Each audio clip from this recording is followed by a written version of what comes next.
This episode of The Young Turks is brought to you by Audible.com. Get a free audiobook at audiblepodcast.com/TYT. Go. Every single time I think to myself that we're not doing any more Charlie Sheen stories, something new develops. So yesterday, authorities removed his twin boys from his mansion, also known as the Sober Valley Lodge.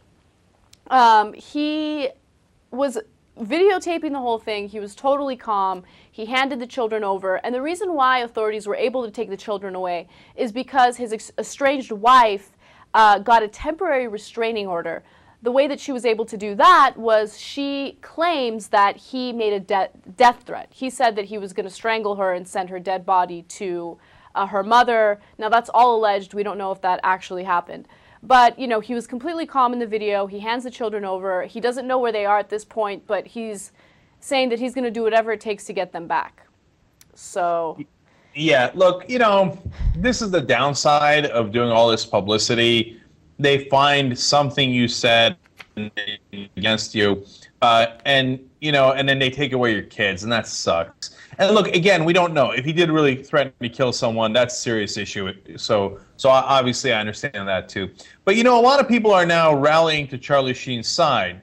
And I have a theory on that, which is that, look, there's something kind of liberating about what Charlie Sheen is saying. Everybody in the world is so restrained. There's all these rules, right? What you can say, what you can't say. You got your bosses, you got this, you got the publicity, you got everybody always judging you. And when Charlie Sheen basically broke the chains, and like, man is the dude off the reservation. He really is. But I think a lot of people thought, man, I'd like to break my chains and go off the reservation like that and talk about how all I do is have chalk up wins with porn stars before coffee in the morning. I think that's why a lot of people all of a sudden started thinking, you know what, Charlie Sheen, maybe his life's not so bad. One person who's definitely coming in his defense is Alex Jones. Now, Alex Jones is the radio host who made this entire Charlie Sheen drama blow up. He's the one who initially interviewed Charlie Sheen and had the first explosive interview. So Alex Jones goes on The View, right? The ladies at The View wanted to talk to him about the interview. And he actually really got under everyone's skin. I want to show you guys a video and we'll talk about it a little bit. I just think that he's somebody going through a hard time who got clean, and I know that it's wrong for them to be prodding him, yes, and demonizing him and trying to make him blow up. That's actually what I believe is going on here. Charlie's tired of being held up like the devil. We got the TSA putting their hand down people's pants. Infowars.com covers it all. We've got the banks bankrupting the U.S. He's doing interviews now, so he has a chance to speak for himself. And but they're taken out of context. Look, they are not comparing him to Gaddafi. You haven't seen them. Oh, they've been comparing him to Gaddafi. Look, I was just saying, I don't think I Let's haven't compare heard George Bush, $1 million Iraqis, to Gaddafi.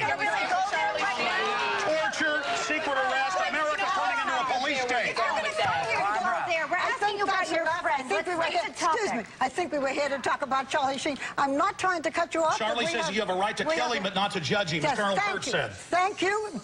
You are certainly a wonderful friend. And helping him. Yeah, boy. Yeah. Thank you. Charlie, stay clean. We love you. And everybody else out there, stay clean. Don't use drugs. Infowars.com. That's a good message. Okay. Infowars.com. All right, when we come back, our series. Chuck Lorre, quit writing those video cards, buddy. We'll be right back, okay? We'll be right back. I've never seen Barbara Walters so annoyed in my life. That was awesome, okay? So look, what I love about Alex Jones is how in that interview he plugged Infowars.com at least 3 times. So yeah, Charlie Sheen, I'm definitely Infowars.com, and you know, no, and you know what? Here's the thing with Alex Jones. Like if you look into his politics, there are a lot of things that I agree with him on, right? But the thing is, in that interview, they're trying to talk about Charlie Sheen. I see it. You know, they're friends. He's trying to basically show his support for Charlie Sheen. He's trying to defend him. I totally understand that. But the reason why the women got annoyed with him was because he just randomly started talking about, you know, political things like the TSA with their hands down our pants and, you know, all this stuff that's going on in the political spectrum. That has nothing to do with Charlie Sheen at all. I see the point he was trying to make. He was trying to say, look, there are real devils out there. There are real demons out there that we should be talking about and judging, not Charlie Sheen. I get that point. But he went a little off, you know, and I think that that got on everyone's nerves. Look, I got mixed feelings about Alex Jones, obviously, and his appearance there. One, I like that he was over the top, right? You know, a lot of times on The View, you get shouted down and you don't get to make your case, and Alex Jones was going to make his case, you know, whether you agree or don't agree. But number two, it's not that smart strategically, because once he does the Infowars.com thing once, like he did on The View, other TV shows aren't going to have him back. And maybe he doesn't care, but if he wants to get his message out, he should probably care a little bit. Man, they're going to be reluctant to put him back on TV because they think all he's going to do is plug his website and not really talk about the topic. I'm just keeping it real. That's how it works, right? Now, as to the substance of Alex Jones, look, on 25% of the stuff, he does make sense, you know, and the wars were illegal. We shouldn't have done that, et cetera, et cetera. On 75% of the stuff, if you want to talk about Charlie Sheen being off the reservation, Alex Jones is way off the reservation. And, I mean, there's crazy theory after crazy theory. So, you know, I'm not on his side on all that stuff. And, of course, for the regular media, that blows their mind. They're like, well, are you with him or are you against him? Well, no, it depends on what the issue is on that. Okay, I agree. On that, I disagree. What's so hard to understand about that? Yeah, I mean, I totally agree with you on that, Cenk. I don't know everything. I don't know all of his stances on every single political issue. But, you know, the things that he mentioned during The View, I agreed with. I agree with his stance on the wars that we launched in the Middle East. I agree with his stance on the TSA. And then, of course, I don't remember the story that we covered or the specific thing he said, but he said some questionable things in the past that I don't agree with. So, yeah, I totally see what you're saying. But people always see it as a black and white thing. Either you're with him or you're against him. There's nothing in the middle. Audible.com is the leading provider of audiobooks.